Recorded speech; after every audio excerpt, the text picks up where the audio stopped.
هو ما عملش بصعوبه بصراحه.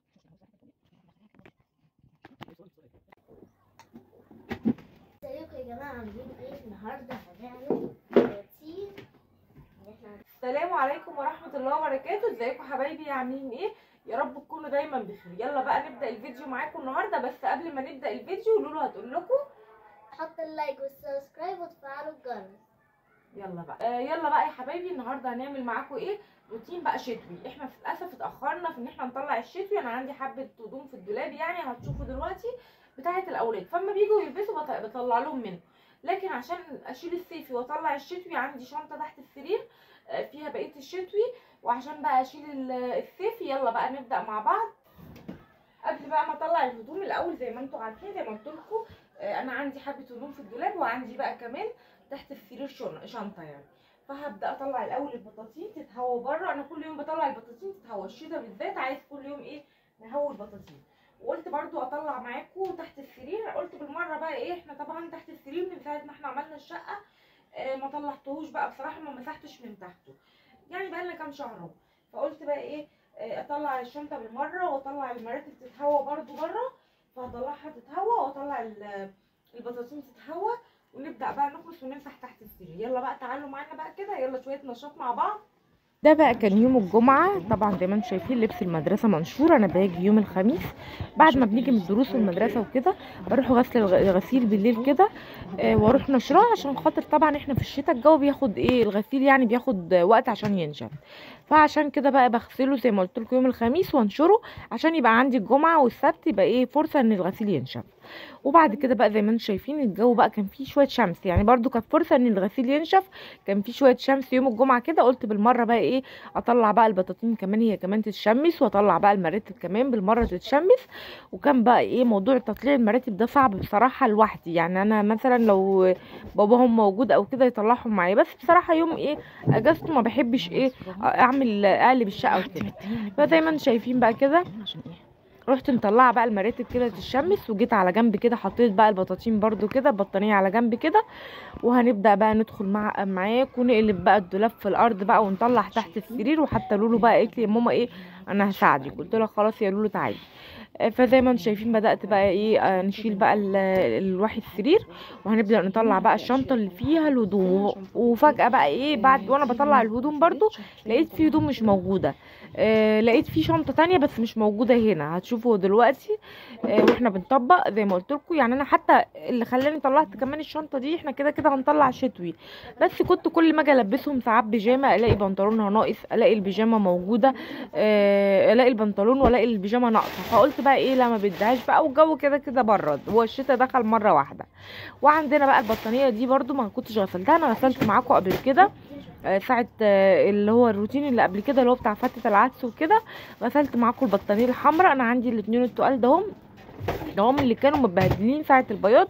وانا بصراحه لما جيت جيت قبل ما يعني ايه جيت اشيل الشتوي وكده، وفي ساعتها كانت خلاص بيضنا وكده، فما قدرتش بصراحه يعني ايه كان كفايه علينا ان احنا نفرش النيش، كفايه ان انا ارص برضو الدولاب وكده، فما قدرتش بقى بصراحه اغسلهم. قلت هشيلهم ولما اجي افرش ان شاء الله سوري اما اجي اطلع الشتوي هبقى ايه اغسلهم. فشلتهم بقى ايه مش نضاف. جيت بقى دلوقتي زي ما انتم شفتوا انا غسلت الحمراء كده كده. الجو يعني مش لدرجه ان احنا هنستغطى ببنطانيتين تقال وكده، بس برضو لازم عشان تلحق تنشف.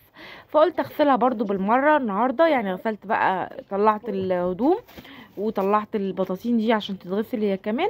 ما فاضلش اللي هي واحده خضراء حتى هي تقريبا تحت السرير اللي جوه برضو، وانا بطلع من تحت السرير اللي جوه هبقى اطلعها اللي هي الخفيفه، لكن التقال هم دول اللي انا طلعتهم. وبعد كده زي ما انتم شايفين بقى بدات اطلع بقى الصيفي كده. حتى انا بقى لي فتره ما طبقتوش بصراحه، كل ما اجي اطبقه اقول لي لا لما اجي اطلع الشتوي لما اجي اطلع الشتوي، فبقى لي فتره ما طبقتوش. فجيت بقى زي ما انتم شايفين بقى كده شيلنا كل الهدوم الصيفي كده عشان هنشيلها برده مكان الشتوي. وعندي بقى الرف اللي انا بقول لكم عليه تحت ده، هو ده بقى اللي فيه شتوي ده. يعني انا الرف ده بستخدمه في الهدوم اللي انا ما بستخدمهاش. يعني انا دلوقتي هشيل فيه شويه صيفي برضو من تحت، بس ايه مش هتبقى عاليه كده عشان انا عندي جواكت هعلقها وكده. فهشيل بقى حبه تحت وحبه ايه وكده كده. الصيفي غير الشتوي ما بياخدش مكان قوي، فهعبي الباقي بقى في الشنطه دي، ولو شنطه تانية برضو ايه اعبيهم برضو. جيت بقى طبعا وانا في وسط زحمه الهدوم دي قلت طب هيتغدوا ايه، عشان خاطر الهدوم طبعا عشان تطلعي صيفي او تطلعي شتوي ده بياخد وقت كتير منك على فكره، يعني ممكن ياخد اليوم كله، في حين ان انا قلت كده كده هفرش تحت، هشيل تحت السراير كمان وامسح وكده، فطبعا هياخد مني اليوم كله، ده في اوضه واحده على فكره. طبعا لو هتعملي الشقه كلها صعب ان هي تتعمل في يوم واحد بالنظام ده. فجيت بقى قلت طب هيتغدوا ايه انا والاولاد بس، احنا بابانا كده كده بيجي بالليل. فرحت جايه عامله ايه، قلت طب انا عندي لبن وعندي رز وكده، قلت نعمل رز معمر بقى لنا فتره ما اكلناهوش ونعمله كده. ورحت جايه بقى زي ما انتم شايفين حطيت الرز بقى كده وحطيت عليه شويه سكر بقى حلوين، طبعا الرز ده السكر زي ما انتم حابين، في ناس بتحبه مسكر ناس ما بتحبوش مسكر قوي. وكان عندي بقى شويه لبن كانوا جايين، يعني انا بجيب فيه ست بتيجي من الشرقيه لبنها جميل، بس اللبن ده كانوا حبه لبن جمال قوي، حتى ما كنتش شايله الوش بتاعه، انا بشيل على طول القشطه بتاعه، بس بصراحه المره دي ما كنتش شايله الوش بتاعه. فعملته بقى وزودت بقى، طبعا اللبن اللي كان عندي حوالي نص كيلو، ما كانش كتير قوي كنا مستخدمينه، يعني كنت جايبه كيلو منها واستخدمناه في قبل كده، وكان فاضل يجي نص كيلو في اللبانه.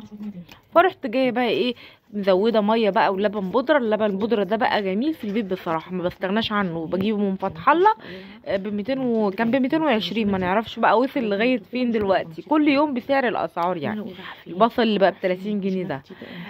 فجيت بقى ايه زي ما انتم شايفين زودت ميه وزودت لبن بودره، ورحت بقى ايه حطاه في الفرن بقى، ولا سمنه ولا حاجه، وهتشوفوا الوش بتاعه عامل ازاي، عشان الوش بتاع اللبن نفسه عامل ازاي. جيت بقى زي ما انا قلت لكم وانا بطلع بقى الهدوم لقيت فيها بيجامات مش موجود البناطيل بتاعتها، البيجامات اللي انا بوريها لكم. فافتكرت بقى ان في تحت السرير الكبير بتاع اوضه النوم في شنطه كبيره برضه، في شنطه برضه فيها حبه حاجات كده، وطلعت فعلا هي الشنطه دي اللي فيها بيجامات لولو، وفيها برضه يعني بيجامات كامله على بعض بتاعت لولو، وفيها البناطيل بقى اللي ناقصه. وقعدنا بقى قلت اللي انا اقعدي تعالي هنفرش في الارض بقى عشان ما بدهاش، هنقعد طول اليوم كله واقفين، لا رحت قاعده بقى انا ولولو فرشنا في الارض، وبقيت ايه قاعده في الارض بقى ايه في قوم الربابيكيا بقى زي ما انتم شايفين كده، او في وكاله البلح زي ما انتم عايزين تسموها.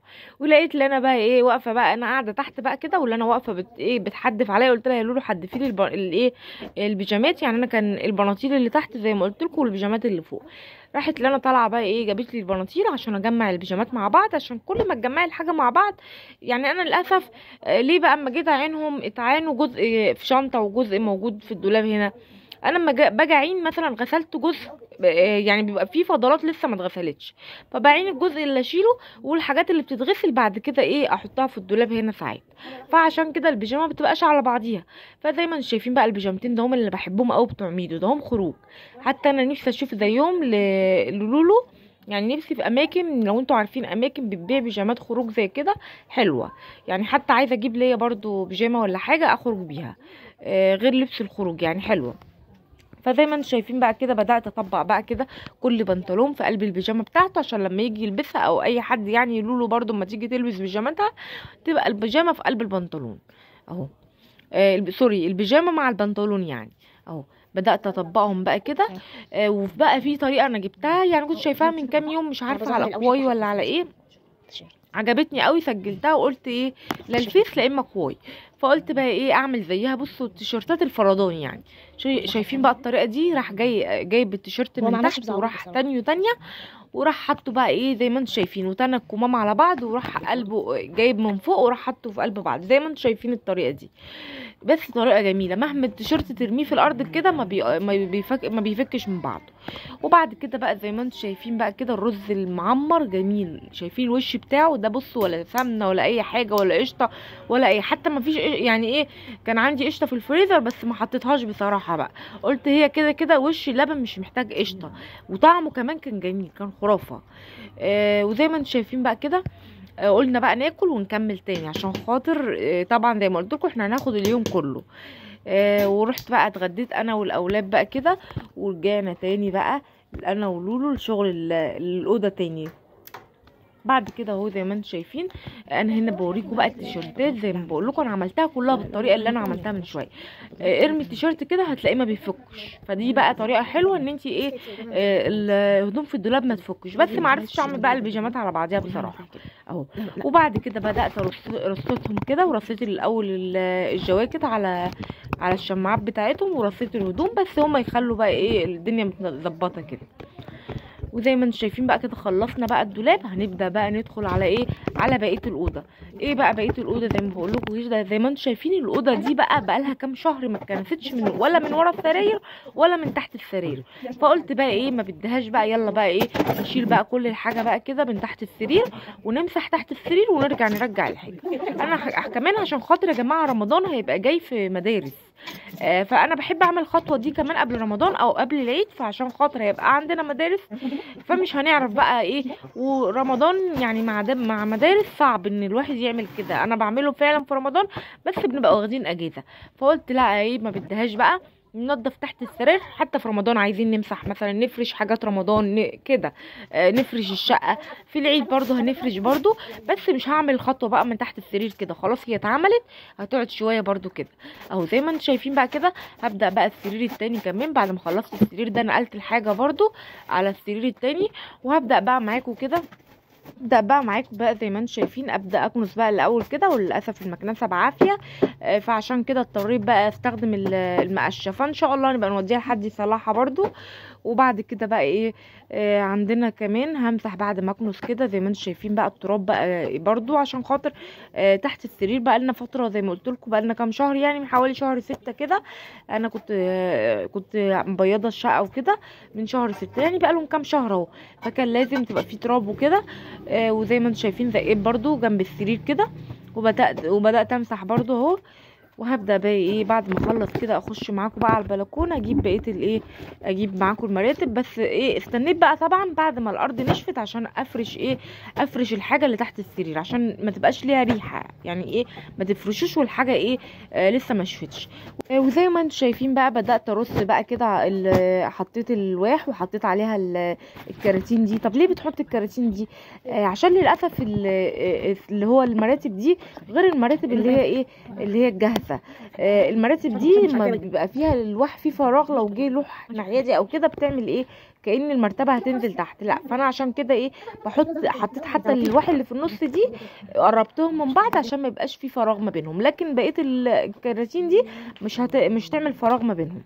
وزي ما انتم شايفين كمان المروحه كانت عايزه تتمسح، قلت بقى خلاص احنا مش هنشغلها. انا بس كنت مشغلاها عشان كنت لابسه شتوي، فكنت حاسه ان انا حرانه فايه مع الشغل مع كده فكنت مشغلاها. فبدات بقى زي ما انتم شايفين بطلتها مسحتها بقى هي كمان عشان خلاص مش هنشغلها بقى خلاص، وعلى الصيف الجاي وعليكم خير. وبعد كده فرشنا بقى الملايات بقى زي ما انتم شايفين، وحطينا الستاره بتاعت الشتاء كمان. وزي ما انتم شايفين قلت بالمره بقى كمان اغسل بقى البطانيه النهارده عشان يبقى ايه خلصنا من الاوضه وخلصنا من البطانيه. وهي بقى فاضل ايه الاوضه بتاعت ان شاء الله الاوضه التانية هنعملها معاكم برضو كده، استنونا ان شاء الله عشان هغير نظام الاوضه كمان، عشان ايه انا بغيرها في الشتاء يعني في الشتاء غير الصيف. يلا بقى ما تنسوناش بقى باللايك وبسبسكرايب او الاشتراك وتفعلوا الجرس عشان يوصلكم كل جديد مننا، والسلام عليكم.